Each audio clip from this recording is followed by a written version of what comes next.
Dokter Hans, kemarin kita bahas tentang remaja. Remaja jangan sampai sakit gemuk, diabetes, dan juga mental. Tapi ternyata masa muda yang amburadul itu bisa ngefek ke masa depan yang simpang siur. Kenapa begitu, Dok? Ya, kita sering berkata bahwa kenapa anak itu sakit. Ya, orang tua selain memberi contoh untuk hidup sehat, jangan terus menegur, tapi memberi contoh untuk hidup sehat. Dan seringkali anak muda itu bukan saja merokok dan mabuk, juga mereka suka melean di dalam kamar terus berkutat dengan gadget. Mereka juga malas bergerak, mereka juga makan terus. Ya, kalau kita diam, malas bergerak itu cenderung untuk ngemil.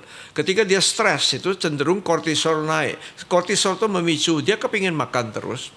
Kalau kita makan junk food, makan yang banyak ultra processed food, banyak tepung-tepung, banyak kalengan, kotaan, di dalam kamar itu penuh dengan makanan itu. Makanan itu merangsang nafsu makan bertambah-tambah, sehingga mereka terus makan. Dan akhirnya mereka jadi gemuk dan penyakit datang. Ya, anak muda banyak yang gemuk, anak muda banyak yang diabetes, sekarang makin banyak. Dan kemudian mereka mengalami depresi, bahkan disebutkan angka daripada gangguan mental terjadi lebih banyak. Di luar negeri, negara maju, angka bunuh diri pada anak remaja lebih banyak lagi. Ya, jadi semua itu gara-gara lifestyle.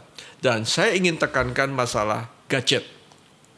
Orang tua kalau sudah biasa main gadget, anak muda juga mencontohnya. Anak-anak kecil juga main gadget. Saya lihat di praktek dokter, orang tua semua main gadget, anak kecil pun main-main iPad lah segala. Sebetulnya ini mengganggu. Ya, mereka belum waktunya untuk anak kecil main-main gadget. Mereka belajar untuk baca buku misalnya, ini banyak buku. Ya, mereka belajar untuk hidup sehat misalnya, makan sayur, makan buah. Mereka jangan terus ya. Kalau kita terus main-main handphone, screen time kita terlalu panjang. Ya, screen time yang sehat mestinya jangan lebih dari 3 jam dalam satu hari. Ya, kita tahu di negara Skandinavia maka mereka mengharuskan sekarang anak sekolah, anak SD harus bawa potlot, pulpen dan pensil dan buku tulis. Ya, tidak lagi seperti negara lain yang semua pakai iPad segala. Mereka harus belajar buku fisik, ya, belajar seperti itu.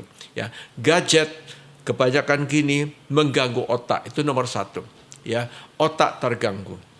Blu-ray itu merangsang ganggu kerjanya otak. Pengapuran terjadi, gampang pikun, gampang Alzheimer, gampang stroke.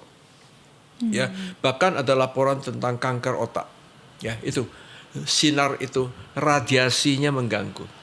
Yang kedua, mengganggu otot. Seringkali kan anak muda itu sini sakit, dikira asam urat, dikira kolesterol. Itu semua gara-gara tiap hari gini nonton TV. Ya, bahkan ibu-ibu juga ini sakit semua, kebanyakan handphone. Ya, jadi otak terganggu. Kedua, otot terganggu. Yang ketiga, ini namanya 2 bola mata. Ini namanya ya, itu terganggu juga karena terus lihat sinar-sinar seperti itu. Tidur pun tidak lelap karena sinar itu mengganggu tidur, mengganggu otak. Mata bisa terganggu karena sinar radiasi itu.